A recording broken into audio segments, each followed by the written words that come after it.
Super star Rajinikanth இப்போ நடித்து கொண்டிருக்கும் திரைப்படம் ஜெயிலர் 2. இந்த படத்தை நெல்சன் எடுத்துகிட்டு இருக்காரு.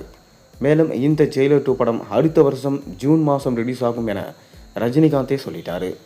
அதைத் தொடர்ந்து ரஜினிகாந்தோட பிறந்த நாளான டிசம்பர் 12 இந்த படத்தை பற்றி ஏதாவது சின்ன அப்டேட்ஸ் கிடைக்குமா என்கின்ற செய்திகளும் தற்போது பரவலாக பேசப்பட்டு வருது.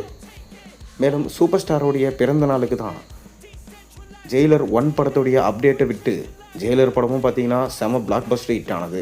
அதைத் தொடர்ந்து இப்போ ஜெயிலர் 2 படத்துடைய அப்டேட்டும் எதிர்பார்க்கப்படுது.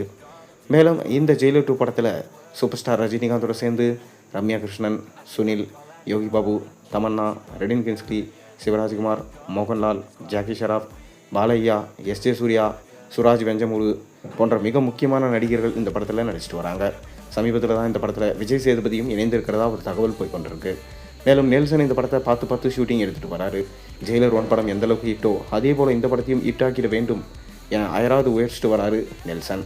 மேலும் இந்த படத்துடைய ஆடியோ லான்ச் குறித்து ஒரு தகவல் கிடைச்சிருக்கு. அதாவது ஜெயிலர் படத்துடைய ஆடியோ லான்ச் மிக பிரம்மாண்டமாக நடந்தது. இதில் ரஜினி பேசிய காக்கா கழுகு கதை விஜய சீண்டன மாதிரி இருந்துச்சுன்னு அனைவராலும் விமர்சனம் செய்யப்பட்டது. அதைத் தொடர்ந்து ஜெயிலர் 2 படத்துடைய ஆடியோ லான்ச்சுக்கும் பிளான் பண்ணியிருக்காங்களாம். படக்குழு ஆடியோ லான்ச்சை சென்னையிலே வச்சுக்கலாம் எனவும், மேலும் ரஜினிகாந்த் இந்த முறை என்ன பேச போகிறாரு இதை பற்றி தான் அனைத்து சோஷியல் மீடியாவும் ஹாட் டாப்பிக்காக பார்த்து கொண்டிருக்கு. மேலும் இந்த ஜெயிலர் படத்துடைய 2ஆம் பாகத்துடைய ஆடியோ லான்ச் ஜனவரி மாதம் ஜனநாயகன் ரிலீஸ் அப்போ இருக்கும் எனவும், ஏன்னா அப்போ ஜனநாயகன் ரிலீஸ் அப்போ இந்த ஆடியோ லான்ச்சை வச்சா கண்டிப்பாக மக்கள் எல்லாருமே டிஸ்ட்ராக்ட் ஆவாங்க.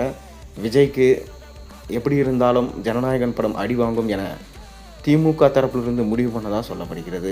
ஏன்னா திமுக தரப்பிலிருந்து ஒரு அழுத்தம் கொடுக்கப்படுதான், விஜய் படத்தை எதையும் ஓட வைக்கக்கூடாது. ஏன்னா அவர் அரசியலுக்கு வந்ததுனால மற்றவங்களோட படத்தை எடுத்து இந்த மாதிரி பண்ணணும். ஏன்னா ஏற்கனவே ஜெயிலர் படத்தையும் சன் பிக்சர்ஸ் தான் ப்ரொடக்ஷன் பண்ணாங்க, ஜெயிலர் 2 படத்தையும் சன் பிக்சர்ஸ் தான் ப்ரொடக்ஷன் பண்ணியிருக்காங்க. அதனால் அவங்க கரெக்டாக காய் நகர்த்திட்டு வராங்க.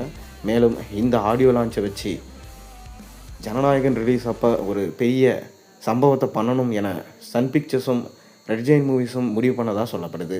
பொறுத்திருந்து பார்ப்போம். நீங்கள் ஜெயிலர் 2 படத்துடைய ஆடியோ லான்ச்சுக்காக எந்தளவுக்கு வெயிட் பண்ணுறீங்கன்றதை மறக்காமல் கீழே கமெண்ட்டில் சொல்லுங்கள்.